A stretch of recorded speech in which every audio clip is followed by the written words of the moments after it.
quando tu nota esse pronunciamento do governo federal, ele teve uma interpretação ambígua, porque eu posso entender tanto que devido à alta ajuda do governo federal, o Rio Grande do Sul causou esse déficit orçamentário, como também posso entender que devido à falta de arrecadação, de pagamento de tributos, os gaúchos deixaram de pagar tributos e por isso eu não arrecadei o suficiente para defender o Brasil. Então, de qualquer maneira que seja interpretada essa falácia, essa narrativa falsa, de qualquer maneira é um terrorismo contra o gaúcho. Porque eu volto a falar que, para mim, as imagens elas estão aqui ainda. A enchente, a água passou, mas a enchente está aqui. A catástrofe está aqui. Então, quando eu lembro da enchente, por exemplo, a gente lembra do Vale do Taquari, tem uma imagem muito forte, que é um helicóptero que ele baixa para salvar duas pessoas que estão em cima de uma casa. O rio entra dentro da cidade, o helicóptero baixa para salvar duas pessoas dentro da água, ele consegue salvar uma. Quando o bombeiro baixa para salvar a segunda pessoa, ele agarra a segunda pessoa e a casa, ela esvai dentro da água. A água leva embora toda a casa. E aquele bombeiro, ele é arrastado, abraçado, a pessoa dentro da água, mas quando sobe, só sobe o bombeiro. A pessoa ficou. Então a gente está falando, desculpa, de uma É muito casa. forte, Nossa, né? É muito forte, Luciana. é muito Sim, forte para sim. um chefe de Estado vir culpar o povo gaúcho. Municípios gaúchos que decretaram situação de emergência por estiagem, ou seja, a agricultura gaúcha já vinha de 3 anos de seca, ano passado deu enchente e esse ano estamos com seca de novo. 50 municípios decretaram situação de emergência, não tem mais cultivo. Está faltando água nas casas, estão levando um caminhão-pipa.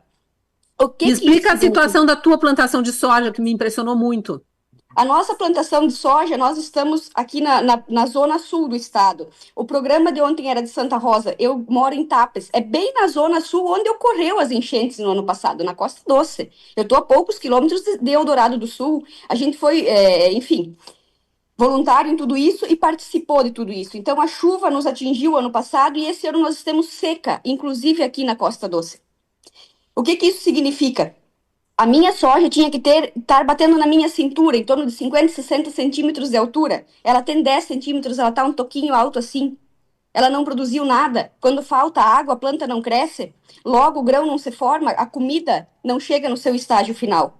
Então, quando nós estamos falando de um povo que está em decreto de calamidade, com uma agricultura que continua tendo problemas climáticos atuais, né? Não só os do passado, como os atuais. E onde se fala de negligência do governo federal quanto a isso, nós estamos tratando da soberania alimentar de um povo que está em calamidade. Porque isso tem vacas que foram levadas pela enchente, porcos, frangos, tem plantações de milho, de soja, de feijão, de arroz, máquina sendo levada embora, né, pela água. Ele não fez nada quanto a isso. Por que eu digo e enfatizo isso? Houve medidas de marketing que foram divulgadas, que se estaria ajudando a agricultura, que se estaria reerguendo todo esse patrimônio perdido por uma catástrofe, e se assim se reergueria também a produção alimentar. Mentira. Por quê? Na parte em que se faz, que se promete isso, o que o governo mandou? Financiamento, né? Eu estou com dívida, não colhi nada, mas eu posso contrair mais dívida. Essa foi a oportunidade que ele nos deu. Ele mandou um desconto em financiamentos de até 20 mil reais, o que é ridículo, porque quando se fala em 20 mil reais para Pronaf e Pronamp, que são pequenos produtores, ele encheu de regras, inclusive, para acessar, né? Ele burocratizou tudo isso, ele criou uma verba para anunciar, mas na prática o produtor não conseguia acessar pelas próprias regras que o governo criou. Então eu anuncio, mas eu não dou.